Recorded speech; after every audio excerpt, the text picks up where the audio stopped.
Monsieur le maire, messieurs, mesdames du conseil municipal de Montlore, nous venons de recevoir le refus de permis de construire pour notre projet d'habitation sur le terrain de la Plaine. Sachez que nous sommes très déçus, car ce projet devait enfin nous permettre d'habiter sur la commune où se situe notre exploitation agricole, avec ses terres, ses hangars, ses cabanes à poulets. Notre famille souhaitait vraiment s'installer et s'impliquer dans votre village. C'est encore un droit pour les agriculteurs de faire construire leur maison à côté de leur élevage. C'est un droit car c'est vraiment une nécessité pour la surveillance et le soin des animaux. Si vous aviez voulu nous accueillir, vous aviez tous les textes vous permettant de le faire, puisque la commune s'est dotée d'une carte communale. Certaines communes souhaitent accueillir de nouveaux agriculteurs, de nouvelles familles, pour dynamiser le territoire, pour maintenir les écoles, pour développer les activités économiques, tout simplement pour la vie du village. Mais à Montlore, on n'accueille pas. Même après 6 ans de vie économique sur la commune, mon siège d'exploitation existe sur Montlore depuis 2008, je suis encore une étrangère. Je ne peux m'inscrire sur les listes électorales alors que nous sommes propriétaires d'1 hectare sur la commune. Nous ne pouvons faire construire aucun bâtiment, même professionnel, sans que l'on nous mette des bâtons dans les roues. C'est le 4e refus de permis que je reçois, habitation et hangar confondus. Nous n'allons pas insister. Étant donné vos réponses successives, nous n'avons plus aucune envie de venir vivre chez vous. Je suis atterrée par cet esprit de refus, de rejet, cet esprit de protectionnisme qui sévit dans votre commune. Sachez que vous avez gagné la bataille. Grâce à nous, grâce à vous, nous allons changer de métier. L'agriculture est un métier magnifique, mais il est très dur. Et si les conditions de travail, d'investissement, d'initiative sont à chaque fois sapées par des avis défavorables venant de la collectivité, nous ne pouvons pas tenir le coup. Nous allons donc arrêter. Nous espérons malgré tout trouver un repreneur pour que tout ce que nous avons créé depuis 8 années ne soit pas perdu. Je ne vous remercie pas. Et j'espère que vous prendrez conscience des conséquences qu'auront eues vos décisions au conseil municipal. Une citoyenne, entrepreneuse, en colère.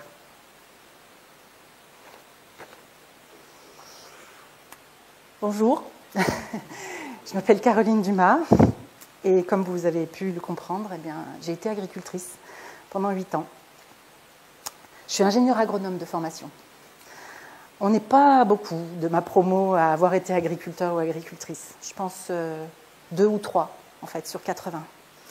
En fait, en 90, quand je suis sortie de l'école, ce qu'on nous promettait, c'était plutôt c'était des bons emplois, 14 000 francs sortie d'école, donc 14 000 francs de SMIC et demi à l'époque, chez Danone, chez Nestlé. Et en fait, mes copains, ils ont fait ça. Danone, Nestlé, Sanofi, Carrefour. Il y en a qui sont directeurs de cliniques. Il y en a qui sont grands directeurs généraux de grosses assurances. Moi, je n'ai pas fait ce genre de carrière, non. J'avais pas envie de travailler dans le privé. En fait, j'avais pas envie. Mais mes copains, j'ai gardé quelques contacts. Là, il y a quelques mois, justement, il y en a un, le grand directeur général France d'une grande assurance. Là, il est à Paris et j'avais un petit déplacement et à Paris, je l'appelle et pour une fois, il est disponible. Donc, on décide de manger au resto. Ça faisait 20 ans qu'on ne s'était pas vus. On s'est reconnus, hein. On avait l'impression qu'on n'avait pas changé. On a mangé, on a parlé de nos familles, de nos métiers. Il m'a dit que, lui, dans l'assurance, c'était compliqué quand même avec le réchauffement climatique. Il le voyait vraiment. Les tempêtes à répétition, les grêles. En fait, ça coûtait très cher. Ça coûtait tellement cher qu'en fait, ils avaient du mal à se réassurer. Et moi, à ce moment-là, on parle écologie, on parle changement climatique. Je lui dis, tu sais, moi, dernières élections, moi, j'ai voté LFI. Parce que franchement, je trouve que leur programme, il est plus écolo que les écolos. Et là, je vois mon Patrick devenir blanc, vert, et se mettre en colère, en fait. Et il me dit, s'ils prennent le pouvoir, il faudra leur couper la tête. Je l'ai pris un peu bizarrement, je vous avoue que ça a été assez violent. J'ai essayé de calmer le jeu, j'ai jamais eu vraiment tout le temps les mêmes avis que Patrick, mais là, c'était quand même... Après, quand on s'est quittés... Je me suis dit, mais qu'est-ce qui lui a provoqué ça? Pourquoi il a... En fait, ça lui fait peur, quoi. en fait, j'ai compris qu'il avait peur de ses idées.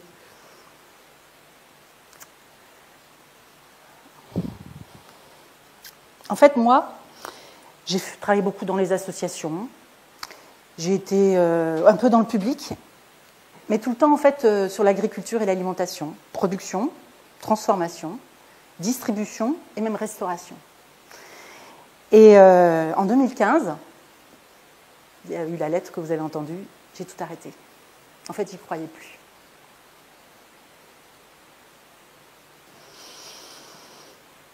J'ai changé de secteur. Je suis allée travailler dans la culture. J'étais directrice d'une petite école de musique associative à Dieulefit, dans la Drôme, une petite ville de 3500 habitants, mais une belle école associative. Éducation populaire. Et là, en 2021, dans mon petit village de 3500 habitants, j'entends parler d'un groupe de travail démocratie alimentaire. Démocratie alimentaire. Moi, je n'avais jamais entendu ce mot-là. Ça me titillait quand même. Ça faisait 7-8 ans que j'avais lâché le monde agricole. Mais là, ce mot-là, il m'intriguait. Donc, je suis allée à cette réunion de ce groupe de travail, démocratie alimentaire. En fait, c'était à l'initiative d'une élue, qui était, parce qu'on venait d'avoir une mairie transition écologique, d'une élue, d'un agriculteur, un jeune maraîcher qui venait s'installer dans la région, et d'un géographe. Et donc, ils avaient mis en place ce groupe de travail pour les habitants. J'arrive dans la grande salle de notre halle culturelle, parce qu'on a une halle culturelle à Dieulefit. Et donc là, étaient réunis... on va jouer à la dinette ce soir. Des agriculteurs. Il y avait un maraîcher, un éleveur. Enfin, ils étaient 2-3. Il y avait une gérante de magasin bio. Il y avait un gars qui voulait monter un restaurant, une cantine populaire. Il y avait beaucoup de mangeurs, en fait. Parce que dans ces réunions-là, on les appelle les mangeurs. Les citoyens, en fait, qui veulent parler d'alimentation. Et donc moi, ce soir-là, j'étais plutôt là, parce qu'il n'y avait pas d'autres directeurs d'école de musique. Mais en fait, ça me faisait tout drôle de me retrouver avec des gens qui avaient fait de la restauration, qui avaient fait de la distribution et qui avaient fait de l'agriculture, en fait. Et alors, dans cette réunion, je découvre, en fait, un nouveau concept. Enfin, moi, j'en avais jamais entendu parler non plus. Le concept de sécurité sociale de l'alimentation. Je ne sais pas si parmi vous, vous en avez déjà entendu parler. Il y en a qui en ont déjà entendu parler? Oui, quand même, quelques-uns. En 2021, moi, je vous promets que je n'avais jamais entendu ce terme-là. Et je repars, on bosse quand même, on bosse pendant 3 heures à discuter, réfléchir, quel projet on pourrait avoir sur le territoire.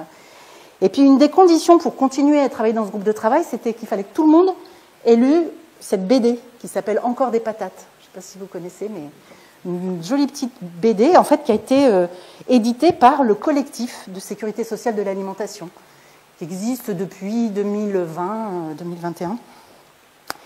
Et donc, moi, je repars avec ma BD sous le bras, et puis je lis ça, et puis je regarde la conférence gesticulée de Mathieu Dalmet, qui s'appelle « De la fourche à la fourchette ». Non, l'inverse. C'est un peu compliqué comme titre, mais... Et là, en fait, moi, ça me met quand même une grosse claque parce que je comprends plein de choses que je n'avais pas entrevues. Pourtant, ça faisait 25 ans que j'avais bossé dans tous ces métiers. Mais là, je découvre en fait les coulisses de l'aide alimentaire. Vous verrez dans cette BD, c'est vraiment ça qu'on nous montre. Et en fait, là, je tombe des nues. En fait, l'aide alimentaire aujourd'hui, qui récupère les rebuts de l'agro-industrie, de l'agroalimentaire et de la grande distribution, les invendus, en fait, c'est défiscalisé. En fait, 60% de ce qu'ils donnent, c'est défiscalisé. Ils récupèrent 60% de cette valeur-là en réduction d'impôts. Ça, c'est la loi de 2016 anti-gaspillage. Vous parlez d'une loi anti-gaspillage, ça pousse à gaspiller, ça pousse à faire des surplus, parce que de toute façon, ils n'ont rien à perdre, ils vont défiscaliser quand ils le donnent aux pauvres. Mais le pire, c'est qu'il en faut des pauvres pour qu'on puisse leur donner à manger. Et là, le titre, juste pour que vous sachiez, ça vient du fait que pendant le Covid, il y a eu tellement de patates qui n'ont pas pu aller dans les restaurants pour les frites, qu'en fait, ça a été donné à l'aide alimentaire et qu'à l'aide alimentaire, il y avait des tonnes et des tonnes de patates. Et donc, toutes les fois où les gens allaient au Resto du Cœur ou à l'épicerie solidaire, eh ben, ils avaient des patates.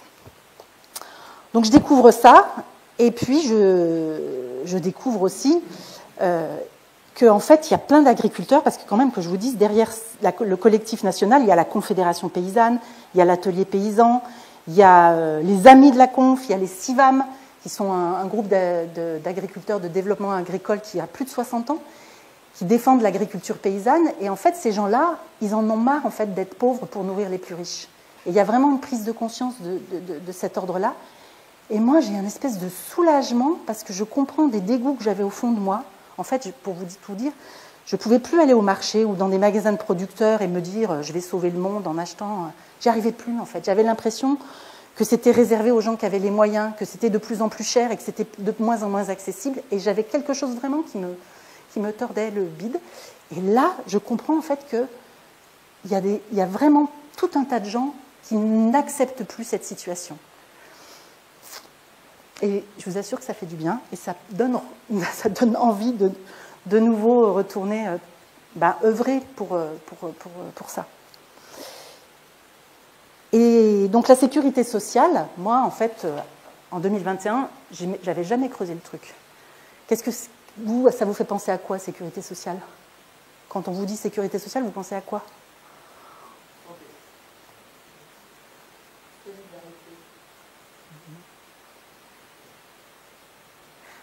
Nous, quand on parle de sécurité sociale, là, quand on parle de la sécurité sociale de l'alimentation, on parle de la sécurité sociale de 1946, celle qui a été mise en place par Ambroise Croizat quand il y a eu au gouvernement des ministres communistes qui ont mis en œuvre ce que le Conseil national de la résistance avait écrit pendant la guerre. Et donc c'est une sécurité sociale en fait, qui est là pour abriter, préserver tous les habitants, tout le monde, des risques de la vie. Et c'est quoi les risques de la vie? C'est en effet la maladie, mais c'est aussi le chômage, quand on perd son emploi, et c'est la vieillesse, quand on ne peut plus travailler. Et donc, en fait, la sécurité sociale de l'époque, vraiment, était pour couvrir ces trois-là, c'est-à-dire la santé, le chômage et les pensions de retraite. Il y avait aussi la branche famille, qui est quand même très intéressante, qui était là, en fait, pour compenser le fait qu'on ne pouvait pas, en fait, à cette époque-là, après la guerre, il y a eu une interdiction de rehausser les salaires. Et pour contrer cette interdiction, Ambroise Croizat rajoute une branche famille pour les allocations familiales. Et en fait, dans les familles, ça procure presque un deuxième revenu, quelque part le revenu des femmes qui restent à la maison et qui s'occupent des enfants. Donc c'était quand même une grande victoire à cette époque-là. Et la force de la sécurité sociale de l'époque, c'est quand même que le financement de ça, c'est les cotisations. Et les cotisations, elles étaient gérées, les caisses, par les travailleurs. C'était 75% les travailleurs, les syndicats, et 25% les patrons. Bon, ça a vite changé, hein. Très vite ça a été 50-50, puis après ça a été détricoté. Maintenant vous savez qu'il y a beaucoup l'État, c'est en train d'être voté à l'Assemblée nationale. Mais à l'époque, toute la caisse, tous les sous provenaient des cotisations et étaient gérés par les travailleurs. C'était quand même sacrément révolutionnaire, non? En parlant de révolutionnaire, dans mon petit village de 3500 habitants, il y a 2 ans, on a créé une chorale révolutionnaire. Je vous en fais une petite, la révolte. Elle date de 1886. Ouvriers ou bien paysans, travailleurs de la terre de l'usine, nous sommes dès nos jeunes ans, réduits au labeur qui nous mine, d'un bout du monde à l'autre bout. C'est nous qui créons l'abondance, c'est nous tous qui créons tout, et nous vivons dans l'indigence.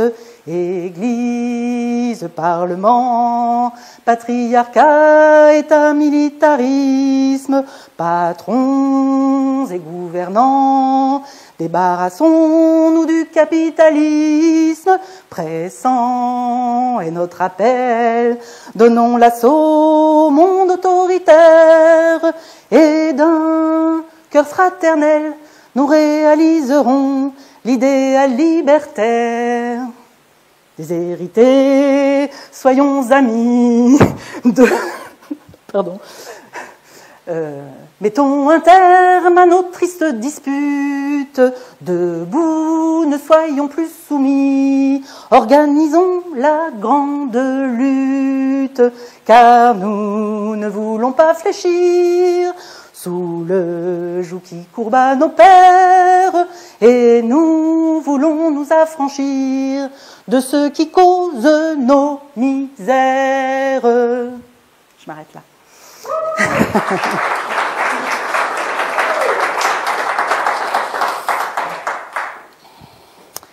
J'ai 22 ans. Je travaille à Paris. C'est mon premier boulot. Moi, je gagne 7 000 €, hein, la moitié des 14 000. Parce que moi, j'ai choisi... pardon, je gagne 7 000 francs. J'étais en francs, hein, excusez-moi. C'est en 90, hein, donc nous sommes... Non, 7 000 francs, la moitié de 14 000 francs qu'on nous promettait si on travaillait chez Nestlé ou Danone. Mais moi, j'ai choisi de travailler dans une ONG, organisation non gouvernementale. Alors, c'est plutôt chouette. Je suis dans la cellule agriculture et je suis la seule à travailler sur la France, moi. Les autres, ils travaillent en Afrique, en Asie, en Amérique du Sud. Mais moi, je travaille sur la France. Et je suis responsable de l'Observatoire de l'innovation. Et qu'elle soit technique, économique ou sociale, en agriculture. Et donc, on a décidé de faire un focus sur la pollution par les nitrates. Bon, donc, je dois partir faire des enquêtes sur la pollution par les nitrates. Je prends ma petite voiture, je pars où? En Bretagne. Eh bien, ouais, je pars en Bretagne, parce qu'il y a un problème de pollution par les nitrates en Bretagne. Et donc, il y a quand même des gens qui essayent de trouver des solutions. Et donc, première enquête, je vais rencontrer les gens de la Chambre d'agriculture. Et avec le Conseil général, ils ont mis en place des subventions pour les éleveurs de porcs pour agrandir les fosses salisiers. C'est une super innovation. Donc, ok, j'écoute. Bah oui, bah vous savez que donc le lisier, pour tout le monde, c'est la merde de cochon. Hein. Il y a des tellement gros élevages qu'il y a beaucoup de merde et puis on ne peut pas tout de suite les épandre dans les champs. Même des fois, il y en a un peu trop pour les épandre dans les champs. Donc, on les met dans les fosses salisiers. Et puis, comme c'est quand elles débordent que ça va polluer les nappes, hein, on les agrandit. Alors, il m'explique aussi qu'ils ont fait une subvention pour les chéneaux, en fait, des bâtiments d'élevage, parce que pour pas que l'eau de pluie tombe dans les fosses salisiers, parce qu'elles déborderaient plus vite. Donc, voilà. Donc, je fais ma petite fiche. C'est une super innovation. Et le lendemain, je vais rencontrer André Pochon. Je ne sais pas si vous avez entendu parler d'André Pochon. André Pochon, en fait, c'est vraiment quelqu'un qui est assez connu dans le monde de l'agriculture paysanne. On l'appelle le pape de l'agriculture économe autonome. Et donc, je vais chez ce monsieur qui est toujours en vie, là. Hein, donc, c'était il y a quand même 30 ans ou 35 ans. Et donc, il m'explique que lui, son innovation, c'est avoir 20 vaches sur 20 hectares et que les vaches, elles mangent l'herbe. Okay. Ça, c'était une super innovation. Et en fait, non, c'était vraiment innovant, parce qu'à l'époque, il y avait eu les années 60, 80, qui avaient en fait complètement délaissé ce type de système agricole, parce que ça, c'était le système agricole au début du XXe siècle. Hein. C'est-à-dire, on n'avait pas besoin d'intrants, on avait les animaux qui mangeaient de l'herbe. Les vaches, ça mange plutôt de l'herbe, en fait, c'est des herbivores. Mais maintenant, en fait, on leur fait manger autre chose. On leur fait manger des tourteaux de soja, de l'ensilage de maïs. En fait, c'est pour pousser la production. Puis, les agriculteurs, il faut qu'ils aient une centaine de vaches pour le lait. Hein. Là, on parlait en élevage laitier. Et en fait, ils sont obligés d'acheter la nourriture pour leurs vaches, ils sont obligés d'acheter les engrais pour leur maïs. Et donc l'innovation du CEDAPA, le Centre d'études pour le développement d'une agriculture plus autonome, montrait qu'avec 20 vaches sur 20 hectares qui mangent de l'herbe, on s'en sortait très très bien en fait. Donc moi, je fais ma petite fiche. Mais en fait, Pochon, il m'explique bien plus que ça. Il m'explique qu'en fait, c'est tout le cycle de l'azote qui est en jeu dans cette histoire-là. L'azote, je ne sais pas si ça vous dit, hein, c'est le symbole N. C'est vraiment un élément hyper important dans la vie. En fait, la plupart de nos cellules vivantes ont de l'azote. Il y a du carbone, de l'hydrogène, de l'oxygène et de l'azote. L'azote, dans notre corps, c'est toutes les protéines. Donc pour les vaches, c'est aussi leurs protéines, la viande, et c'est aussi le lait. Il y a des protéines dans le lait. Mais ce qu'elles trouvaient, les vaches, dans l'herbe, elles en avaient de l'azote, en fait. Il fallait juste faire un petit peu de raie gras et de trèfle pour que justement, elles aient tout ce qu'il fallait pour faire leurs protéines. Mais là, maintenant, avec l'agriculture moderne, on importe des tonnes et des tonnes, c'est des paquebots entiers qui arrivent de tourteaux de soja d'Amérique du Sud pour nourrir, en fait, nos cochons et nos vaches en Bretagne. Et donc, vous voyez bien que là, on importe de l'azote d'un autre continent pour que nos vaches et nos cochons fassent de la viande et du lait, sauf qu'ils font trop de merde, et la merde, elle pollue nos eaux. Parce qu'on n'a même pas assez de terrain pour épandre cette merde. Et à côté de ça, on a des régions en France comme la Beauce, on n'a plus d'élevage, on n'a plus que des cultures à perte de vue. Et là, parce que les plantes, elles ont besoin d'azote aussi, mais elles ne peuvent pas le prendre, l'azote de l'air. Il y a 80% de l'air là qui contient de l'azote. Mais les plantes, à part quelques-unes, la luzerne, les légumineuses qui arrivent grâce à des champignons dans leurs racines à capter un petit peu l'azote de l'air, et c'est pour ça qu'on appelle ça des engrais organiques. À part celles-là, en fait, les plantes, elles ne peuvent prendre l'azote que dans leurs racines avec les nitrites et les nitrates. Et au début du XXe siècle, il y a eu un monsieur Haber qui a inventé un procédé chimique pour aller prendre l'azote de l'air, en faire des petits granulés qu'on épand dans les champs. Et qu'est-ce qui se passe? C'est pareil. Une pluie juste après l'épandage, et de toute façon, on en a mis beaucoup trop pendant des années, eh bien, ça retombe dans les nappes ou dans les ruisseaux. Et donc, dans la Beauce, on a des pollutions par les nitrates à cause de l'azote de l'air qu'on a transformé en petits granulés. Et donc, ça pollue les nappes. Et en Bretagne, c'est parce qu'on a trop d'animaux et qu'on a trop de merde. Il faudrait faire un merdoduc. Je crois qu'on ne le fera jamais. Mais pourtant, si vous vous rendez compte de l'absurdité. Enfin bon, moi, je comprends un truc qu'on m'avait jamais expliqué en école d'ingénieur, mais que c'est quand même hyper grave, tous ces déséquilibres, et c'est à une échelle planétaire. Et récemment, je suis allée revoir un peu les chiffres de ce cycle de l'azote. C'est un des cycles naturels qui est très perturbé. On est dans un stade évidemment de non-retour. Quand moi j'ai vu ces chiffres-là, il y a 30% en fait de la nutrition en azote des plantes qui vient de cet azote de l'air. Vous imaginez? Et donc produit par la chimie de l'homme. Et en fait, ça aboutit dans l'eau. Et c'est les phénomènes d'algues vertes en Bretagne, de eutrophisation des lacs et des rivières.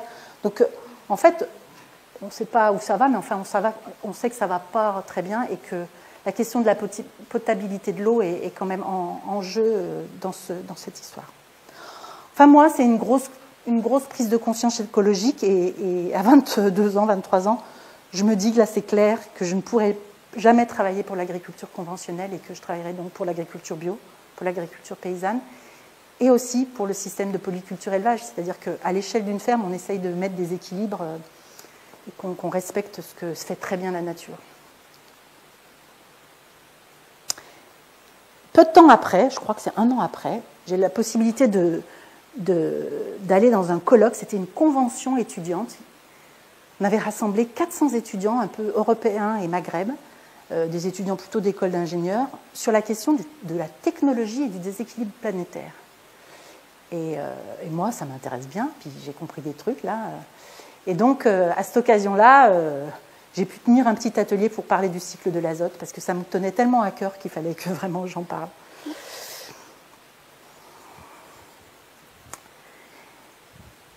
Ça me fait penser à un truc, tiens. Je vais écrire à Patrick.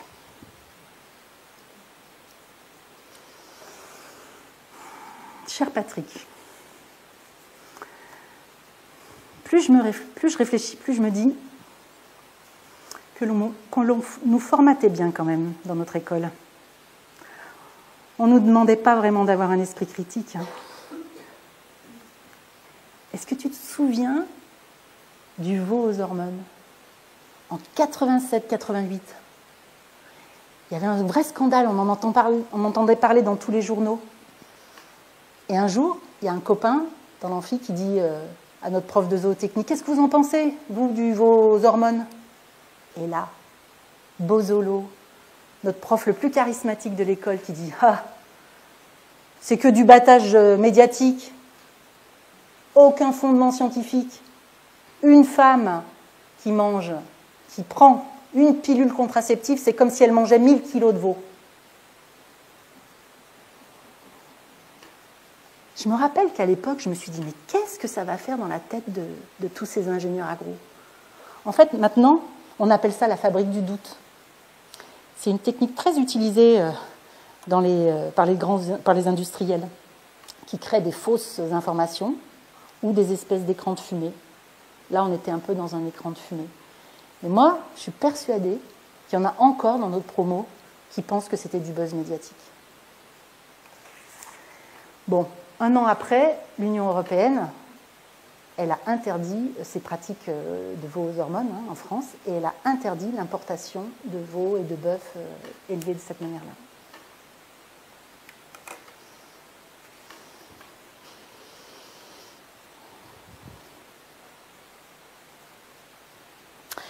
J'ai 29 ans, je suis à Toulouse et donc j'ai travaillé dans des associations bio avec des éleveurs, avec des agriculteurs. J'ai travaillé comme formatrice et en fait là j'ai envie de concret, en fait. J'ai envie d'entreprendre et j'ai envie de créer une entreprise de distribution de produits bio, mais une entreprise de distribution éthique. En fait, j'ai compris que c'était bien joli les circuits courts, mais qu'en fait, quand les agriculteurs et les mangeurs sont là, ils voudraient bien se passer de tout ce qu'il y a en milieu, les transformateurs et les distributeurs. Sauf qu'en fait, qu'est-ce qui se passe? C'est l'agriculteur qui est obligé de jouer le transformateur ou le distributeur. Ou alors, c'est le consommateur dans les AMAP. Alors, à l'époque, en 97, quand je crée le Bon Panier, il n'y a pas encore les AMAP. Les seules structures qui font des paniers, c'est les jardins de cocagne, et c'est de l'insertion. Mais moi, en discutant avec des agriculteurs, je me rends bien compte que ce qu'il faut, ce qui manque au milieu, c'est un distributeur éthique. C'est un distributeur qui ne se fait pas d'argent ni sur les consommateurs, ni sur les producteurs, qui gagne juste ce qu'il faut pour gagner sa vie, pour faire le travail qui est nécessaire. Je trouve un copain qui est OK, qui trouve que l'idée est super intéressante. Il a bossé avec plein de maraîchers autour de Toulouse. Et donc, c'est super. On se dit, on crée une SARL. Parce que là, les associations, il faut 3 plombes, il faut 3 mois pour prendre une décision. Il faut que le CA... On en a marre. On a envie tous les deux de pouvoir un peu être... Mais on veut vraiment être éthique. On veut de la transparence des marges. Donc, en fait, on se dit, on trouve 20 agriculteurs qui peuvent nous approvisionner en œufs, en fromage, en viande, en tous les légumes qui sont possibles à produire autour de Toulouse. Et on dit, nous, on prendra 25%, et à chaque fois, il y a 75% qui vous revient. Et puis, tout le monde est au courant, les agriculteurs, les mangeurs. Puis, on a calculé, pour qu'on puisse se sortir 2 SMIC, en fait, nous deux, il faut qu'on ait 400 clients. Et du coup, avec 400 clients, on devrait s'en sortir, on devrait sortir les 2 SMIC. Ça marche super bien. Bon. C'est avant Internet, c'est en 97. Et donc, on fait ça par fax, par téléphone. Les gens commandent le vendredi. Les agriculteurs ont le temps de produire, quand c'est des yaourts, des fromages blancs, du pain. Et on livre, nous, le mercredi et le jeudi. Sauf qu'arrivé à 200 clients, en fait, on est obligé d'embaucher du monde. Parce qu'on n'y arrive pas, la logistique. Bon, on a trouvé des banques qui nous ont suivis. On a un camion frigo, on a une chambre froide à 10 degrés pour les légumes, à 4 degrés pour la viande et le fromage. On a un grand local de 80 mètres carrés. Mais en fait, la logistique est telle. Et puis, alors les agriculteurs nous livrent le mardi, donc déjà, nous, on n'a pas à aller chercher les produits. Mais nous, on va livrer à domicile. On ne s'en sort pas, il faut qu'on embauche. Et en fait, ce que je ne vous ai pas dit, c'est que pour que ça soit éthique, on n'a pas créé une association pour gérer l'entreprise de distribution, mais en fait, on a créé une association quand même à côté qui s'appelait Ville Campagne, un lien vital. Et là, en fait, quelque part, maintenant, je me dis ce qu'on rêvait de faire, c'était de la démocratie alimentaire, parce que dans cette association, il y avait les producteurs, le distributeur et les mangeurs, Et puis, ce qu'on faisait, en fait, ce qu'on a réussi à faire, c'était de l'éducation populaire. En fait, on allait visiter les fermes, on faisait des conférences. Enfin, il y avait vraiment une interconnaissance, les gens se connaissaient mieux. Et par contre, on n'a pas réussi à ce qu'il y ait de la gouvernance partagée. Quand nous, on a sonné l'alerte, quand on a dit on ne peut plus s'en sortir. Parce qu'au bout de 2 ans, on avait remboursé tous nos emprunts et les banques ne nous suivaient plus. Et ça, c'est un truc que j'ai appris après. En fait, quand on a une entreprise, il faut toujours être endetté, parce que sinon, les entreprises, elles ne vous suivent plus. Donc, on s'est dit, faut qu'on trouve une solution. On aurait pu augmenter les marges, on aurait pu se mettre à faire payer la livraison, on aurait pu... Mais en fait, on n'a pas pu, parce qu'on n'a pas réussi. Et donc, on a déposé le bilan. À un moment donné, moi, j'espérais qu'il y en avait un qui jouerait le rôle du distributeur, ce que j'espérais pas au début, mais finalement, il s'est dégonflé. Et donc, tout ce qu'on a fait, ça a été terminé. Et c'est une expérience dure pour moi parce qu'on a laissé des dettes à nos fournisseurs, qui étaient les agriculteurs. Pas des grosses dettes, mais quand même, c'est pas une fierté pour moi. 99, on dépose le bilan, je suis enceinte. Et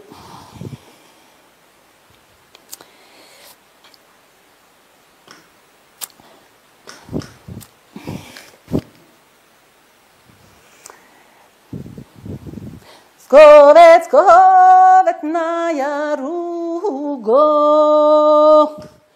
ko no fatmo re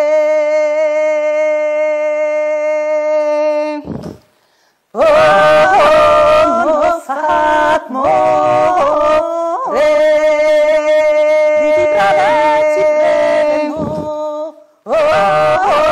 no fatmo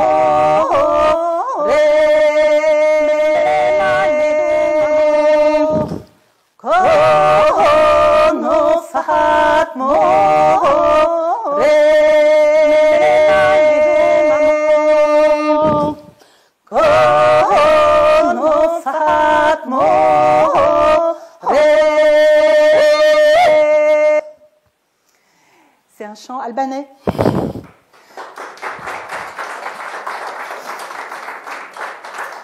Et quand je l'entends, en fait, ça me fait penser à des femmes dans les champs qui travaillent la terre.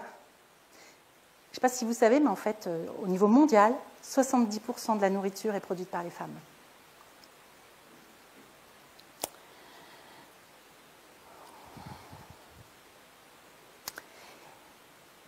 J'ai 32 ans. J'arrive dans la Drôme. J'ai trouvé du boulot dans la Drôme. J'arrive avec mon bébé sous le bras et le papa avec. Et je suis embauchée par Corabio, la coordination régionale de l'agriculture biologique. Alors, ce n'est pas du tout un truc d'État ou de la région. C'est bien les agriculteurs bio qui se mettent ensemble par solidarité. C'est presque un syndicat, en fait. Je ne sais pas si vous connaissez, il y a les GAB, les GRAB et la FNAB, qui est la grande association nationale des agriculteurs bio. Donc là, moi, c'est Corabio, c'est la région Rhône-Alpes, et c'est particulièrement les éleveurs. Parce que les éleveurs, en fait, ils ont dans l'idée qu'ils veulent maîtriser la filière de la viande bio. Et donc, ils ont besoin d'une coordinatrice, de quelqu'un qui va les aider. Donc l'idée, c'est que, encore une fois, dans la filière, ce soit les agriculteurs bio. Alors, ils savent qu'ils ne vont pas vendre leur viande. Je vais vous parler de la filière agneau, parce que c'est l'agneau bio qu'on a d'abord travaillé. En fait, ce qui se passe, c'est qu'il y a toujours plein de gens au milieu. Donc, dans une filière... je vous mets les abattoirs. Je vous mets les bouchers, les magasins bio, et puis la grande distribution. Et donc... ce que les éleveurs avaient envie, c'était de décider eux-mêmes combien ils allaient vendre leur agneau bio au magasin bio, que ce soit les bouchers, le magasin spécialisé ou la grande distribution. Et pour ça, il fallait avoir avec eux, ceux qui abattaient, découpaient et mettaient en barquette, il fallait avoir des arrangements. Mais l'enjeu, il était quand même important. Hein. Moi, j'ai calculé, il devait y avoir à l'époque une centaine d'éleveurs d'agneaux qui avaient à peu près 300 brebis chacun. Bon, on va arrondir, ils font 300 agneaux par an. Un agneau, ça fait 18 kilos. À l'époque, j'ai regardé, ça se vendait 5 € le kilo. On était déjà dans l'euro. Et donc, ça revenait à plus de 2 millions d'euros, en fait, cette histoire-là. La filière, juste les agneaux bio, en Rhône-Alpes. Hein. Vous comprenez l'enjeu. Et donc, moi, ce qu'on avait décidé avec les éleveurs, là, c'était qu'on allait aller voir les bouchers, on allait voir les magasins bio, on allait voir les grandes distributions pour savoir combien ils voulaient de carcasses, combien ils voulaient... Voilà, puis faire les calendriers, enfin, organiser tout ça pour qu'ensemble, tous les agriculteurs, les éleveurs bio, puissent vendre leurs agneaux bio en maîtrisant la filière. Et pour ça, il fallait que l'abattoir soit avec nous. Donc, a priori, quand ils ont créé cet emploi, les abattoirs avaient dit oui. Mais la première fois qu'on est allé les voir, ça ne s'est pas passé comme ça. On arrive donc un matin, je suis accompagnée de 2 éleveurs, on arrive à l'abattoir. Moi, c'était la première fois que j'allais dans un abattoir, je n'avais jamais vu d'abattoir. C'était un espèce de bâtiment immense qui avait été construit dans les années 60, à Rémusat, un petit village de la Drôme. Derrière, je me rappelle encore, il y avait une immense falaise avec en haut des vautours. On s'est dit, là, quand je faisais la répétition, que s'il y avait des vautours, c'était certainement parce qu'ils donnaient de la carcasse des agneaux. Enfin bon, en tout cas, ce bâtiment-là, il est immense, on rentre dedans, il fait froid. En fait, on rentre dans un frigo, hein. Il fait 4 degrés dans un abattoir. C'est immense. Il y a des bruits métalliques, il y a des chariots avec des viscères fumantes. Puis il y a des gens qui sont là, mais qui font la gueule. Hein. Il y en a, je crois pas me rappeler qu'il y en ait un qui ait croisé mon regard ou qui m'ait dit bonjour. En fait, les gens, ils sont là depuis 4 heures du matin, en fait. Hein. Et à 4 degrés. En fait, il y a une partie de ces employés-là qui sont alcooliques parce que c'est leur seul moyen de tenir dans ces conditions-là. Bon, nous, on ne fait que passer. Hein. On va dans le bureau du directeur. On monte les escaliers. Et là, on s'assoit à la table. A priori, c'était un allié.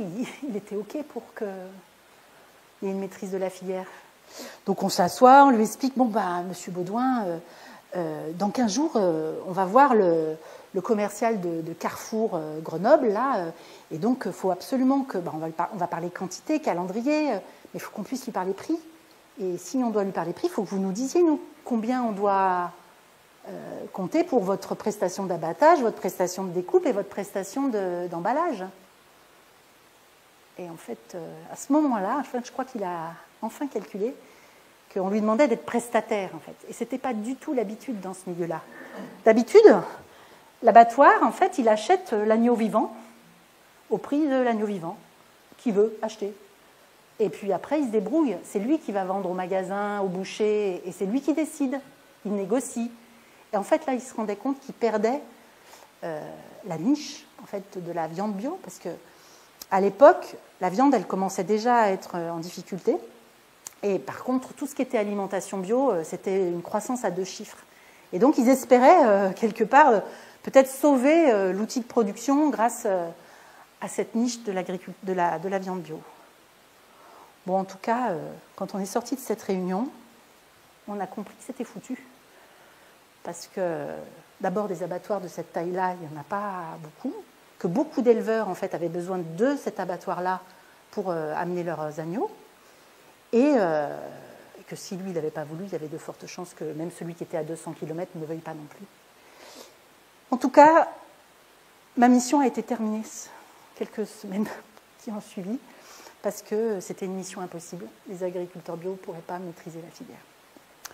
Mais ça ne se serait pas passé comme ça si la sécurité sociale de l'alimentation existait. Et on verra ça plus tard, je vous montrerai.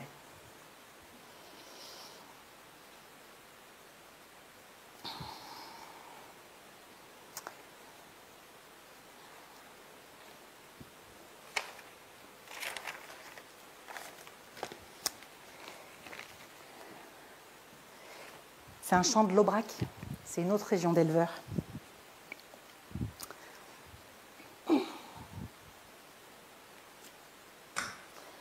Se montagnol sabem l'independenzo, abem, mai la guardarem. Sia padere ien frenzo, notre si regnarem. Sia padere ien frenzo, notre si regnarem. Nostre sol mestre sa quel che fa naiser, l'ublat l'automne e l'erba lu printens, lu pregan che nos laisse, lu gos del pan non tem, lu pregan che nos laisse, lu gos del pan non tem. De montagnol sabem n'independenzo, abem, mai la guardarem. Sia padere ien frenzo, notre si regnarem. Sia padere ien frenzo, notre si regnarem. Nostre sol mestre sa quel che fa naiser, l'ublat l'automne l'erba lu printens, lu pregan che nos laisse, lu gos del pan non tem, lu pregan che nos laisse, lu gos del pan non tem.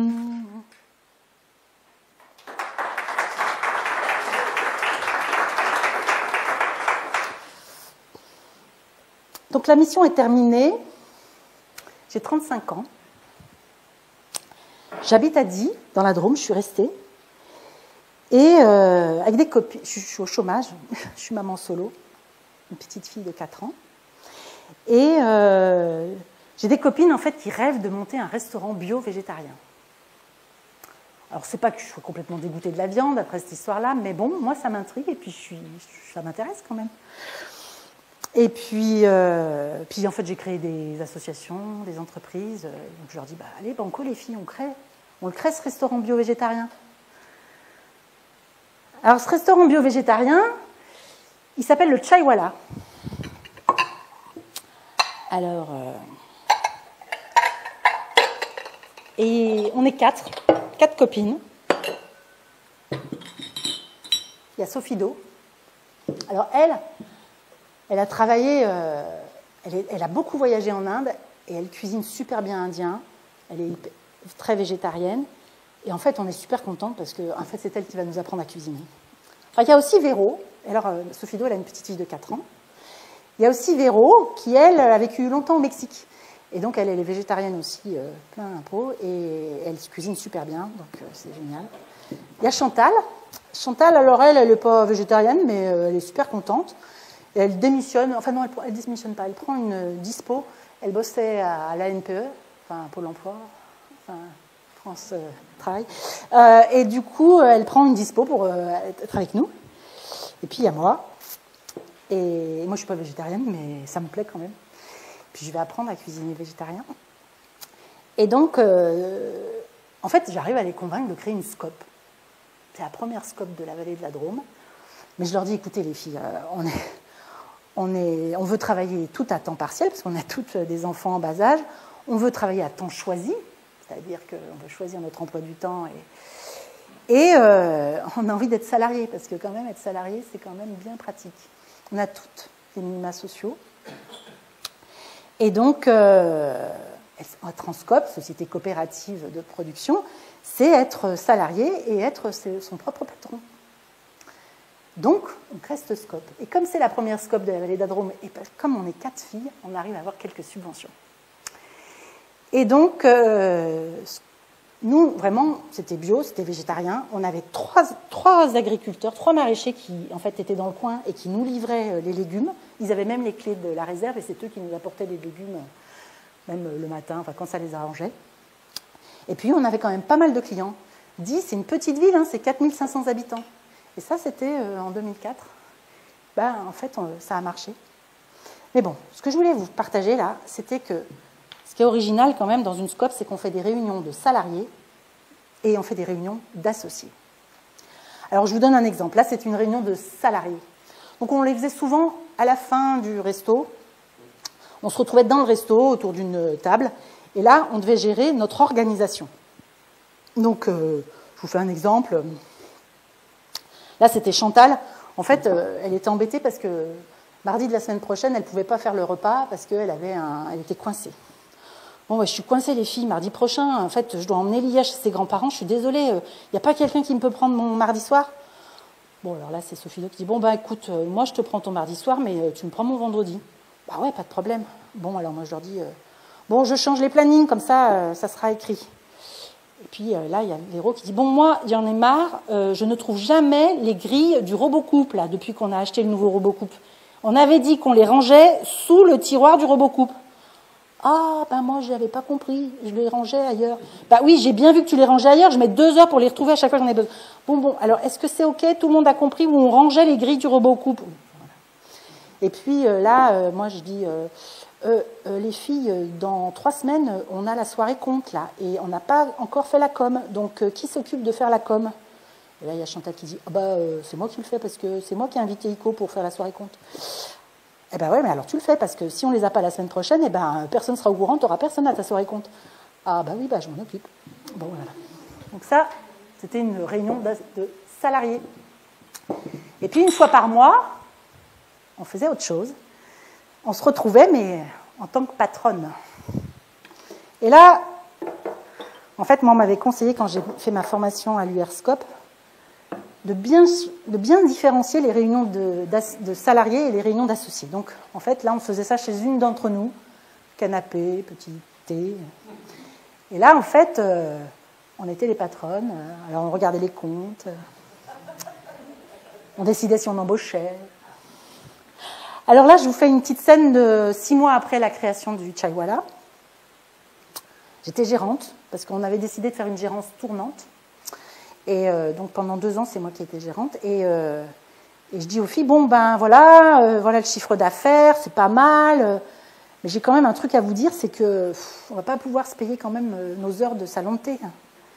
Parce qu'on avait décidé, pour commencer, de se payer nos heures de préparation de cuisine, de service, de rangement. Mais on ouvrait de 14 à 18 heures pour faire salon de thé. On savait que ça allait pas nous rapporter grand-chose. Et donc, au début, on a tout accepté de faire ça bénévolement. Et au bout de 6 mois, je leur dis, je suis désolée, mais il va falloir que ou on arrête le salon de thé, ou on continue bénévolement, mais on ne peut pas se payer.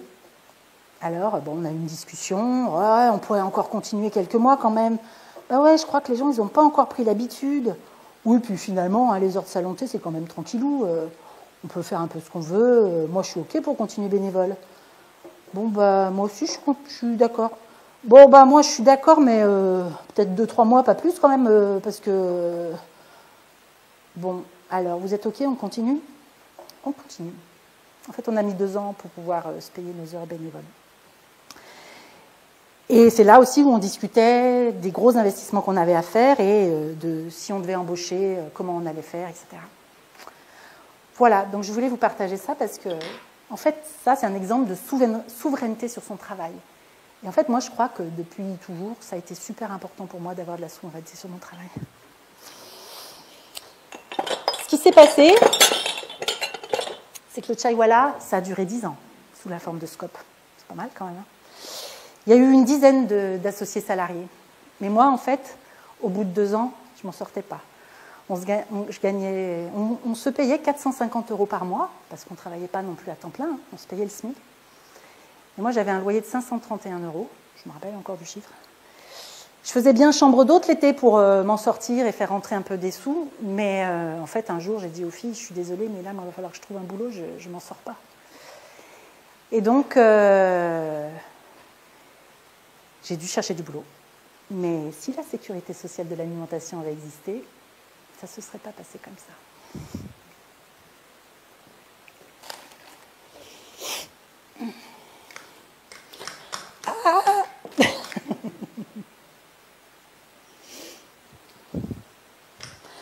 Di la pampina, di la liu, la pampina.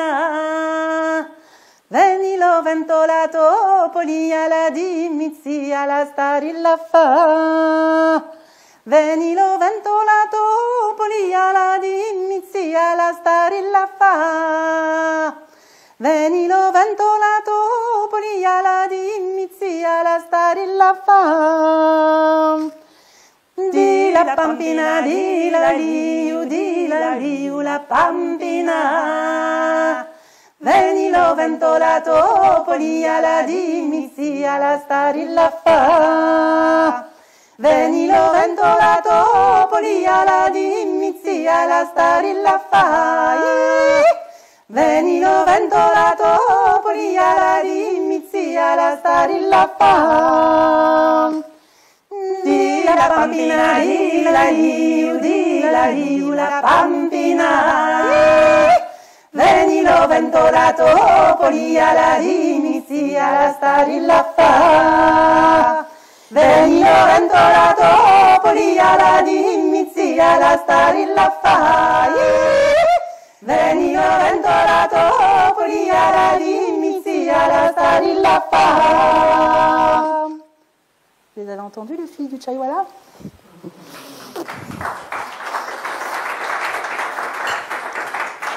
C'est une chanson de cueilleuse d'olives de Sicile.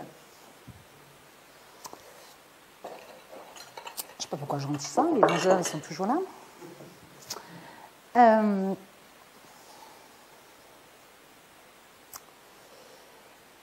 Du coup, je cherche du boulot. Je n'ai pas cherché très longtemps en fait. Adi, le milieu bio, on se connaît peut-être un peu, on se connaît tous un peu. Et là, un jour, je reçois un coup de fil du directeur du CFPPA. Je ne sais pas si vous connaissez ça, Centre de formation et de promotion agricole. En fait, c'est là où on forme les agriculteurs, soit quand ils veulent se spécialiser, soit aussi pour s'installer. Et là, il m'appelle, j'en reviens toujours pas en fait, il m'appelle pour créer le premier BPREA bio, brevet professionnel de responsable d'exploitation agricole. En fait, il y avait à Rennes, on pouvait faire un BPREA bio, mais les gens, ils étaient 3 à Rennes-l'Heureux, je ne sais pas si vous connaissez, le lycée agricole. Il y avait dans le Jura, et puis, je ne sais plus où, le 3e, et puis à Die, en fait, on faisait plutôt de la polyculture conventionnelle. Et le directeur, là, ce directeur-là, il se dit, si le CFPPA de Die ne se met pas au bio, en fait, il ferme dans 2 ans. Et il veut faire du 100% bio. Quoi.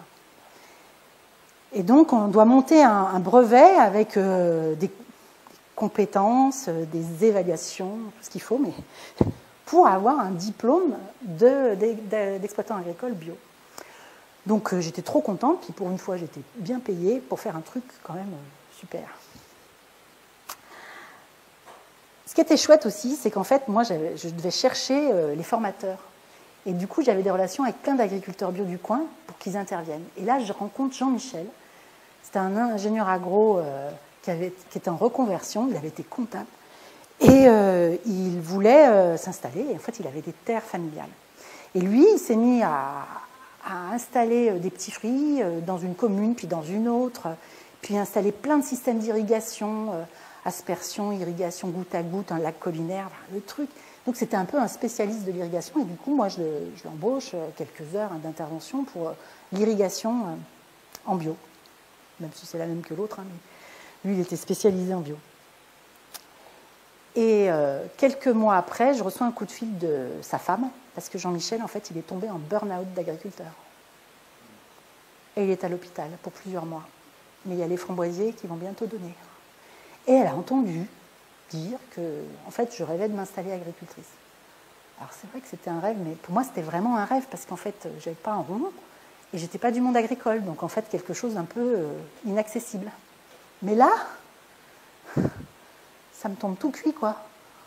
Bon, je dis oui.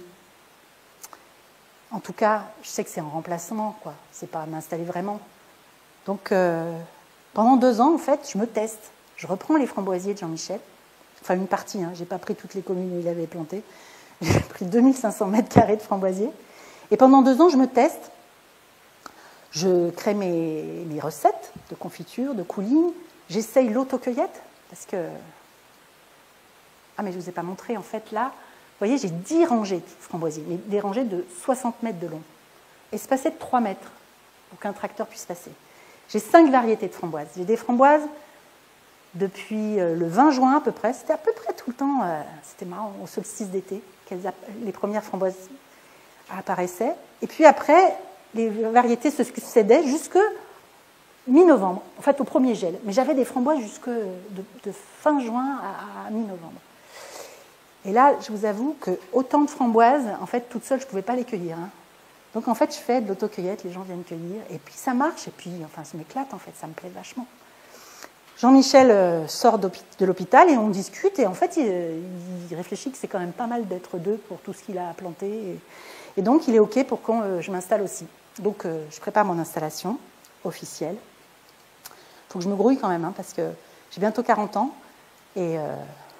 à 40 ans, moins 15 jours avant mes 40 ans, je suis jeune agricultrice. Et c'est important parce que quand on est jeune agriculteur, on peut avoir la DJA, dotation jeune agriculteur. Et à l'époque, c'est quand même 24 000 € qu'on vous donne. J'ai le droit aussi au prêt jeune agriculteur. Et là, j'emprunte 58 000 €. Et comme ça, je peux m'acheter un tracteur, je peux construire mon labo de transfo, je peux construire mes cabanes à poulets, parce que vous vous rappelez, polyculture élevage, hein, mes cabanes à poulets et ma poussinière pour élever mes petits poussins, parce que j'achète les poussins d'un jour. Et donc, voilà, et c'est super. Ce qui est chouette aussi, c'est qu'en fait, moi, je vends à la ferme, pendant l'autocueillette, mais je vends aussi à des magasins, et je vends à un super truc. Bon, il n'y a plus le bon panier, mais il y a la cyclacarline. Et la cyclacarline, c'est un truc quand même assez exceptionnel. Bon, moi, je fais partie du CA de la cyc. Mais il y a aussi les consommateurs. Et il y a la cyc elle-même, le distributeur.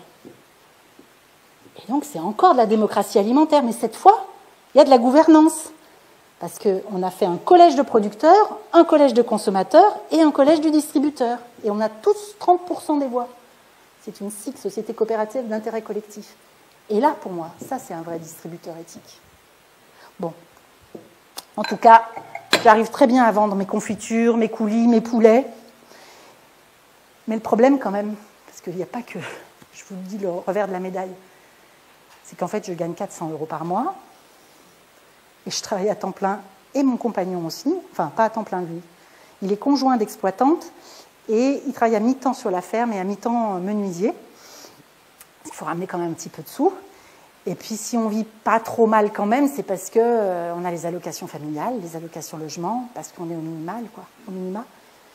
Et j'ai su récemment qu'en 2016, en fait, il y avait 30% des agriculteurs qui gagnaient moins de 350 € par mois. J'étais donc pas seule dans ce cas-là. Enfin, s'ils gagnent 350 € par mois, c'est parce qu'en fait, ils réfléchissent comme des petits patrons. En fait, ils préfèrent gagner moins dans le porte-monnaie, mais capitaliser. Ils construisent des bâtiments agricoles, ils achètent des terres. Comme ça, ils sont paysans pauvres, mais à la retraite, ils sont riches. Ils ont des terres, des bâtiments. Puis ils les revendent à leurs enfants qui s'endettent, ou alors aux voisins, ou alors... Enfin bon, ça, c'est une histoire qui marche de moins en moins, parce que c'est de plus en plus cher, tout ce capital d'exploitation, et il y a de moins en moins de gens qui ont les moyens pour l'acheter. Bon, enfin, ça, je brûle les étapes, mais en tout cas, je ne gagne pas grand-chose. Je produis des aliments de luxe pour faire mon chiffre d'affaires quand même, donc tout le monde ne peut pas se les payer. Et on m'empêche, moi, de capitaliser. Vous avez vu mon permis de construire, là, mes histoires de... En fait, ça devenait débile de continuer à investir. Moi, j'ai construit mes cabanes à poulets, ma poussinière, mon labo de transfo chez autrui. J'ai construit là où j'étais locataire, en fait. Et donc, ça devenait complètement absurde. Donc, je suis partie à cause de ça. Mais si la sécurité sociale de l'alimentation avait existé, ça ne se serait pas passé comme ça. Qu'est-ce que je fais là? Je chante quoi? Est-ce que je chante quelque chose?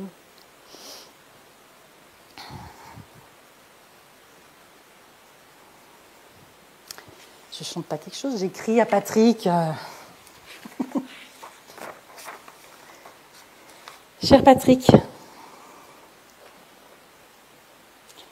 est-ce que tu as entendu parler de ces 6 étudiants qu'on appelle les déserteurs d'AgroParisTech? Ils ont fait un discours incroyable. Tu te rends compte? Pendant la remise de leur diplôme, devant tout l'amphi rempli de profs et d'étudiants. Moi, quand je les ai entendus pour la première fois, j'en ai pleuré. Discours des déserteurs d'AgroParisTech le 30 avril 2022. Les diplômés de 2022 sont aujourd'hui réunis une dernière fois après 3 ou 4 années à AgroParisTech. Nous sommes plusieurs à ne pas vouloir faire mine d'être fiers et méritantes d'obtenir ce diplôme à l'issue d'une formation qui pousse globalement à participer aux ravages sociaux et écologiques en cours. Nous ne nous considérons pas comme les talents d'une planète soutenable. Nous ne voyons pas les ravages écologiques et sociaux comme des enjeux ou des défis auxquels nous devrions trouver des solutions en tant qu'ingénieurs. Nous ne croyons pas que nous avons besoin de toutes les agricultures. Nous voyons plutôt que l'agro-industrie mène une guerre aux vivants et à la paysannerie partout sur Terre. Nous ne voyons pas les sciences et techniques comme neutres et apolitiques. Nous pensons que l'innovation technologique ou les start-up sauveront rien d'autre que le capitalisme. Nous ne croyons ni au développement durable, ni à la croissance verte, ni à la transition écologique. Une expression qui sous-entend que la société pourra devenir soutenable sans qu'on se débarrasse de l'ordre social dominant.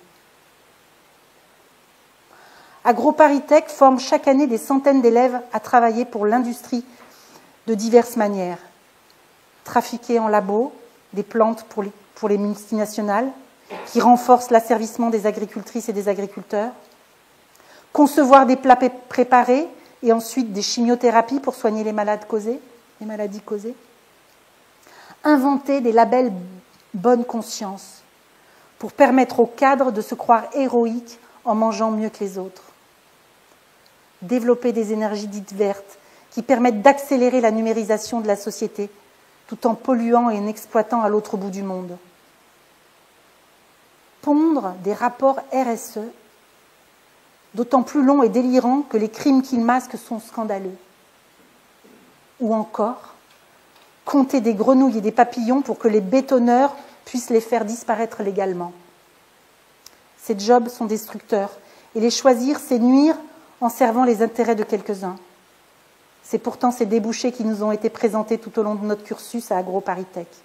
En revanche, on ne nous a jamais parlé des diplômés qui considèrent que ces métiers font davantage partie des problèmes que des solutions et qui ont choisi de déserter. Enfin, je n'étais plus seule.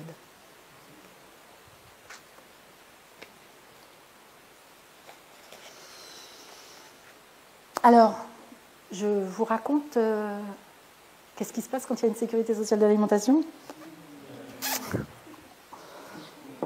Alors voilà. Donc, ça y est, vous les connaissez bien. Hein. Là, il y a les mangeurs, là, il y a les agriculteurs, là, les magasins, les distributeurs. Alors, là, c'est les restaurants, ça. Puis ça, c'est les cantines. Parce qu'il y a les cantines aussi. Et puis, ça, c'est la grande distribution. Et puis là, il y a les abattoirs. Et puis, il y a les moulins, il y a les conserveries, enfin bon, tout ce qui transforme, quoi, la production agricole. Tadam! Et là, c'est la caisse de sécurité sociale de l'alimentation. Alors, il nous manque les travailleurs. Bon, alors, je vais les mettre un peu partout, hein, mais là, vous voyez, par exemple, c'est les... Ah ben non, là, c'est... Ça, c'est les travailleurs de l'abattoir. Et puis ça, c'est les filles du chai. Vous vous rappelez? Je les mets autour du restaurant. Voilà. Bon, c'est un peu un gros bordel, hein, mais c'est un peu ça la filière, en fait. Donc, Et puis, alors, ce qui est terrible, c'est que vous ne voyez pas ce que je vois moi. Parce que je pense que c'est beaucoup plus... Bon, enfin, c'est pas grave. La prochaine fois, je mettrai une GoPro, une projection, que vous verrez dessus. Donc, alors ça c'est les sous. Oh, j'ai trouvé ça, c'est le riz. Donc ça, en fait, c'est quand on travaille, on a des salaires. Est-ce que ça va couler? Ça va pas couler? Si, ça coule. Ça en met... Il y a des miettes un peu partout. Mais bon. Ça coule pas. Moi, je trouve un autre truc mieux là. Donc vous voyez, ça c'est les salaires. Bon, voilà, donc tous les travailleurs, ils ont un salaire.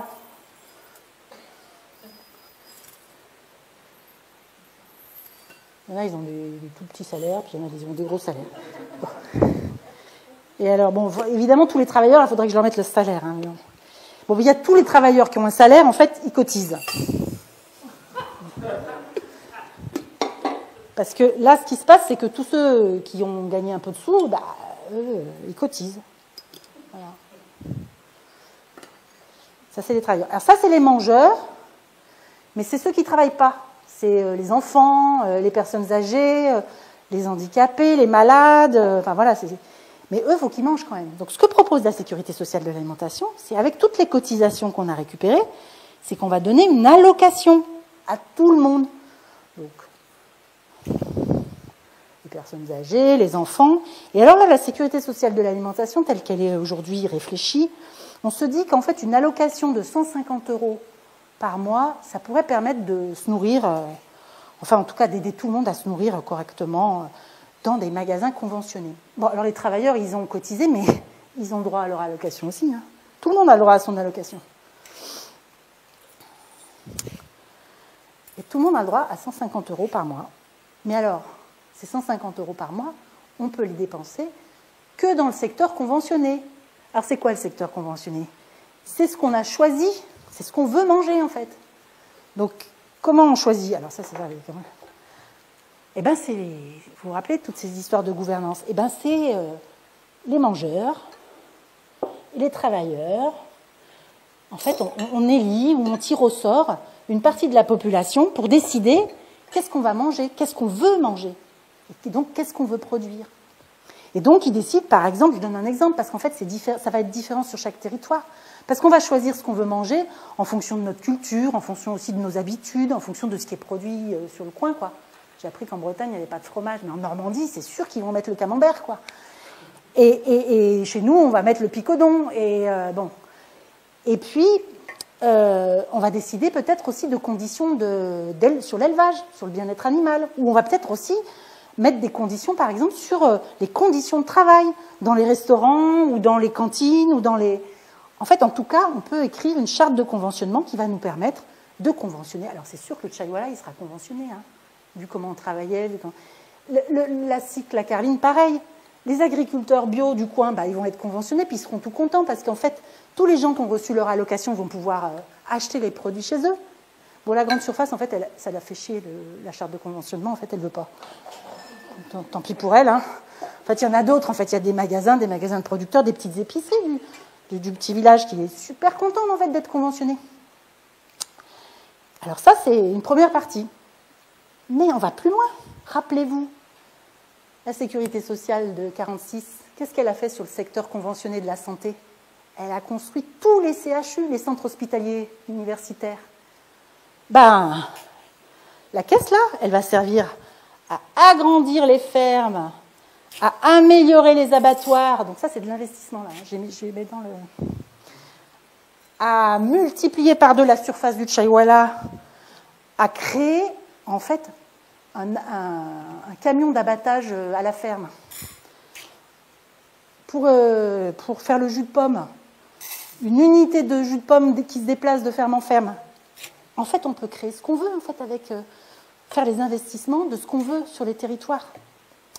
Et puis les agriculteurs, en fait, peut-être aujourd'hui, ils gagnent leur vie avec la marge qu'ils se font, avec leurs bénéfices entre ce qu'ils produisent, puis ce qu'ils achètent, et puis les charges de l'exploitation. Mais en fait, s'ils étaient comme tous les autres, hein, s'ils étaient salariés eux aussi, on pourrait en fait les salarier de la caisse, parce que la caisse, en fait, elle salarie bien les médecins et les infirmières des hôpitaux publics. Ben là, ça serait pareil. Notre caisse de sécurité de l'alimentation, elle pourrait salarier tous les gens qui travaillent dans le secteur conventionné de l'alimentation. C'est quand même magique, non? Moi, franchement, vu tout ce que j'ai fait, quand j'ai compris ce que c'était, ce truc-là, je me suis dit que c'était quand même vraiment génial, parce qu'en fait, c'est possible. On l'a déjà fait. Mais on ne le sait même pas, en fait. Et puis, on va bien nous le cacher, puis on va bien nous le détruire. En fait, c'est un commun, la santé, le secteur public de la santé. Et l'alimentation et l'agriculture, on pourrait en faire un commun. Parce qu'en fait, tous ces sous-là, c'est les nôtres de sous qu'on met là, volontairement pour créer ce qu'on a envie de créer, pour manger ce qu'on a envie de manger. Alors, on n'en est pas là. Pour qu'on en soit là, il faut en effet que la cotisation, chaque mois, remplisse cette caisse. Et ça, on pourra le faire que quand les députés l'auront voté. Parce qu'il faut que ça soit un peu général, c'est que tous les salariés cotisent et donc ça nous fera une belle caisse. Mais bon, pour l'instant, ce qui se passe, c'est qu'on fait des initiatives pour expliquer ça aux gens, pour que ça devienne de plus en plus évident qu'il va falloir mettre ça en place. Et donc, moi, je peux vous parler de ce qui se passe à Diolfi et de ce qui se passe à Montpellier, ce qui se passe à Cadenet, parce qu'en fait, il y a 35 endroits en France où on se bouge pour faire connaître ça et essayer des trucs. Alors, à Cadenet, en fait, ils ont eu une grosse subvention d'un mécène, et c'est ça qu'ils utilisent. Donc, ils ont mis les sous du mécène, là, voilà. C'est pas la cotisation, c'est le mécène. Mais bon, avec ce sou, ils ont dit, bon, allez, tiens, on va prendre, ils ont calculé, ça faisait 50 personnes pendant 2 ans qui auraient leurs 150 € par mois. Par contre, ces 150 € par mois, ils peuvent les dépenser que chez les agriculteurs bio du coin. Donc, en fait, quelque part, c'est une aide alimentaire fléchée. Et puis, ils veulent observer comment ça se passe. À Montpellier, la caisse, c'est 40% de la cotisation et 60% de la subvention. Donc, c'est un peu de l'aide alimentaire, un peu de la cotisation. Et ce qui est chouette, eux, c'est que leurs 400 bénéficiaires de la caisse à Montpellier, ils sont allés chercher les gens qui sont à l'aide alimentaire. Donc, il y a des gens qui cotisent 4 € par mois pour avoir 100 € à dépenser dans les magasins conventionnés. C'est chouette quand même. Puis il y en a, ceux qui ont les moyens, ils cotisent 140 €, puis ils n'ont que 100 € pour aller dans les magasins conventionnés. Mais eux, ils ont quand même une grosse subvention qui représente 60% de la caisse. Et puis nous, à Diolfi, on se dit, on va essayer de passer de subvention complète. Donc nous, notre caisse, elle va se remplir que de la cotisation, et une cotisation volontaire, et qui sera définie par les moyens des gens. Donc les gens vont arriver avec... Alors ça devrait commencer en janvier, là, parce que ça fait 3 ans qu'on existe, et pour l'instant, on le fait sous forme de 3 prix. En fait, il y a le prix accessible, le prix juste et le prix solidaire. Et comme ça, on a duré pendant... avec 16 producteurs qui jouaient le jeu des 3 prix, on a pu équilibrer la caisse. Donc maintenant, en fait, on veut aller plus loin et aller sur de la cotisation mensuelle et une allocation mensuelle qui sera, du coup, où on pourra acheter les aliments dans les magasins et chez les producteurs qui seront conventionnés. Bon, tout ça pour vous dire que ça existe... il y a des initiatives, mais ça existera vraiment quand ça sera une cotisation généralisée. Je ne sais plus ce que j'ai après la suite. Ah bah si. Notre chorale révolutionnaire, parce qu'on est beaucoup à être dans la chorale révolutionnaire et puis à être à la sécurité sociale de l'alimentation. Et donc, on a créé une petite chanson qui est sur l'air d'une chanson qui s'appelle « Chant pour les paysans », qui date de 1700 et quelques en Angleterre. Enfin, nous, on a repris l'air et on a créé des nouvelles paroles. Donc, si je vous dis SSA, c'est Sécurité sociale de l'alimentation. Hein. Ah, mais non! Je ne vous ai pas dit pourquoi j'ai compris tout ça. C'est parce qu'en fait, il y a eu la BD, mais il y a eu aussi des films. Ça, il faut absolument que vous voyez ce film. Nous, on le passe régulièrement maintenant à Diolfi. Mais c'est génial. Moi, à chaque fois que je le vois, j'apprends des nouvelles choses. Les Jours heureux, de Gilles Perret aussi, qui nous explique le Conseil national de la résistance. Puis après, il existe 2 petits bouquins aujourd'hui qui parlent vraiment de la sécurité sociale de l'alimentation. Régime général, de Laura Petersol et Kevin Sertenay, et de la démocratie dans nos assiettes, construire une sécurité sociale de l'alimentation, de Sarah Cohen et Tanguy Martin. Je vous les conseille. Et puis, oui, non, ce que je n'ai pas dit aussi, c'est que depuis au moins 2 ans, je regarde beaucoup de vidéos de Bernard Friot. Je suis fan. Bon, ma petite chanson pour la SSA. Une paysanne travaille, peu de revenus, elle galère, et dans ses champs, elle est solitaire. Pourtant, sa clientèle est riche, a les moyens. Elle ne fait pas ses courses dans les mêmes magasins.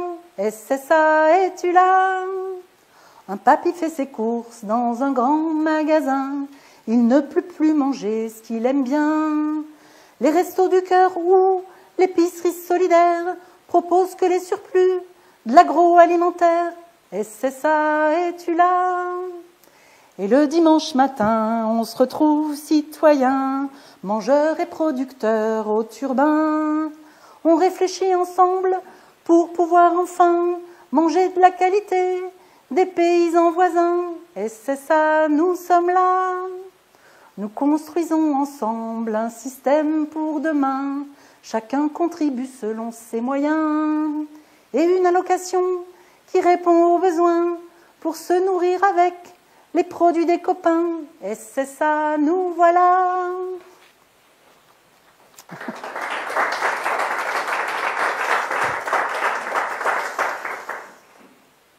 Alors en fait, moi je me suis politisée assez tard. Je ne suis pas née dans une famille où on parlait politique. Il y a plutôt un papa qui votait à droite, une maman qui votait à gauche, mais bon, un peu à la tête du client. Et en fait, pour vous dire même, c'est assez tard ma politisation, parce qu'en 2004, il y a des copains qui me proposent de me présenter au cantonal en tant qu'écolo, quoi. Et du coup, on crée une liste citoyenneté, écologie, solidarité. On est soutenu par les Verts, mais moi, je dis et je répète, je ne suis ni de droite ni de gauche. Je reviens de loin quand même. Et du coup, ben maintenant, là, ce que je comprends, en fait, c'est que je suis communiste, en fait, depuis toujours. Parce qu'en fait, moi, ce qui m'intéresse, c'est les communs. En fait, ça fait pas très longtemps que j'ai compris que communiste, ça venait de commun. Et enfin, ça me semble évident maintenant. Tout ce que j'ai fait, tout ce que j'ai souhaité, c'était pour qu'ensemble on construise des choses pour nous tous, quoi. Et aussi, ce que j'ai compris, c'est que la propriété et le capitalisme, c'est 2 choses sur lesquelles on doit lutter, qui nous empêchent en fait d'avancer et de redistribuer les choses, et que même la population vive bien dans des bonnes conditions. Et ce que j'aime dans la sécurité sociale de l'alimentation, c'est qu'on se base sur tous ces champs-là. Parce que ce que je ne vous ai pas dit, c'est qu'à un moment donné, avec ces sous-là, ben on va pouvoir les acheter, les terres aussi. Et elles seront à nous tous. Moi, je travaille à Terre de Liens aujourd'hui. Et Terre de Liens, ben on fait ça.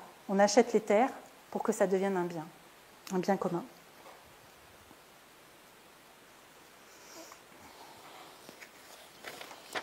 J'ai fini par réussir à l'écrire, ma lettre à Patrick. C'est pas la bonne.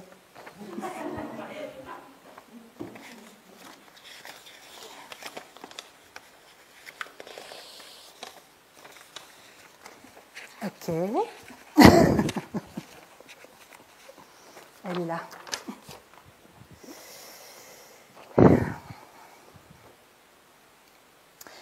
Cher Patrick, nous nous sommes quittés bien bizarrement la dernière fois que l'on s'est vus. Je ne m'attendais pas à tant de violence de ta part quand je t'ai dit que je votais pour la France insoumise. Tu m'as dit que s'ils arrivaient au pouvoir, il faudrait leur couper la tête. Le programme de LFI te fait donc si peur. C'est ton monde qui s'écroule si nous rétablissons l'ISF, si nous augmentons le SMIC à 1 600 €, si les étudiants ont un minimum pour vivre. Ta peur, tu me l'as expliqué un peu. Pour toi, c'est toute l'économie de notre pays qui tombera. Les banques ne nous prêteront plus à des taux corrects, nous croulerons sous les dettes et nous serons comme les Grecs, soumis à des contraintes de plus en plus fortes pour respecter je ne sais quelles règles ou contrats européens ou internationaux. Mais sais-tu que le général de Gaulle, en 1968, parlait du capitalisme comme d'un système d'aliénation pour la classe ouvrière. Pour lui, l'État devait réguler et empêcher le pouvoir du capital sur les travailleurs. Oui, il l'a dit, hein. On a la vidéo même. Comment notre époque, ce système, a-t-il pu effacer les idées et les solutions trouvées après la guerre pour construire une société plus juste, où la cotisation permettait de sécuriser des secteurs entiers considérés d'intérêt général, comme la santé, l'énergie, l'éducation, les transports, pour le bien de l'ensemble de la population. Comment a-t-on pu oublier ce que cela a produit en son temps? La France avait le meilleur système médical, les meilleurs hôpitaux, les meilleurs spécialistes. Quand je t'ai dit le salaire auquel Terre de Liens venait de m'embaucher, tu n'en revenais pas. Je gagne ce que ta fille gagne dans son premier job dans une start-up informatique à Paris. Ben oui. Mais moi, je ne veux pas que des capitalistes se fassent du fric sur mon dos, même s'ils me payent bien. C'est une histoire de dignité, de sens que je veux donner à mon travail. Finalement, ma force de travail, c'est le seul bien que je possède vraiment. En fait, j'ai compris que j'étais une prolétaire. Je me suis sentie longtemps une entrepreneuse. Maintenant, je veux changer de camp et employer d'autres mots pour lutter contre le capitalisme. Mon envie d'entreprendre, d'inventer des nouvelles formes d'organisation, je veux les mettre au service des communs. Je ne veux plus travailler avec les règles du capitalisme. Ces règles, elles ne sont pas faites pour moi et elles ne sont pas faites pour l'intérêt général. Elles sont faites pour la maximisation du profit. Et maintenant, je pense qu'il est naïf, pour ne pas dire idiot, de croire que nous pouvons changer les choses en restant inscrits dans ces règles. Construisons à côté un système qui tourne, et il est possible que le capitalisme se délite petit à petit. Peut-être que l'exploitation des hommes et de la nature ne sera plus acceptée. En fait, les idées humanistes de partage, de coopération, de non-concurrence qui m'ont accompagnée pendant ma vie professionnelle sont celles du communisme. Pas le communisme du PC, mais un communisme avec un grand C, qui construit et défend les communs et qui va en construire de nouveaux. La terre agricole devrait devenir un bien commun. C'est pour ça que je travaille à Terre de Liens aujourd'hui. Et plus encore, c'est tout le secteur agricole et agroalimentaire qui devrait être socialisé. Avec une sécurité sociale de l'alimentation, lui il n'est pas au courant, donc je vous raconte. Avec une sécurité sociale de l'alimentation, nous pourrions sortir de la loi de l'offre et du marché, orienter l'agriculture vers le respect de l'environnement et du vivant, et offrir un vrai droit à l'alimentation pour tous, et payer dignement tous les acteurs de la filière pour qu'ils vivent de leur travail. Enfin, si ça t'intéresse, viens me voir jouer ma conférence gesticulée, je raconte comment ça pourrait marcher. Macron nous promet une 3e révolution agricole. Je ne sais pas si vous en avez entendu parler. Robotique, génétique, numérique. Cette agriculture va nous emmener vers la catastrophe. Cela continuera à rendre les agriculteurs de plus en plus dépendants de l'énergie, de la chimie, des biotechnologies et des GAFAM. Par contre, c'est certain, cela contribuera à bien faire tourner le capitalisme. Les agriculteurs auront de moins en moins de souveraineté sur leur travail et ils finiront par être des salariés de grands groupes qui feront des bénéfices en les exploitant et en exploitant les ressources naturelles. En fait, c'est terrible, ce vers quoi on va. L'agriculture a pour première fonction de nourrir les hommes et pas de faire du profit. J'espère qu'un jour tu comprendras que nous devons sortir du capitalisme si nous voulons vivre dans un monde juste, vivable, qui respecte tous les êtres vivants et l'humanité tout entière. Je ne sais pas si nous nous reverrons un jour, Patrick. Caroline, une prolétaire communiste au service des communs. Cette lettre, je pense que je ne l'enverrai jamais. À Patrick, non, mais je suis très contente de l'avoir écrite, puis de vous l'avoir lue, parce que, en fait, elle s'adresse à tous les Patrick de la Terre. Et le plus important maintenant, c'est de se sentir tous ensemble, prêts à lutter pour conserver les communs qui existent et en construire de nouveaux.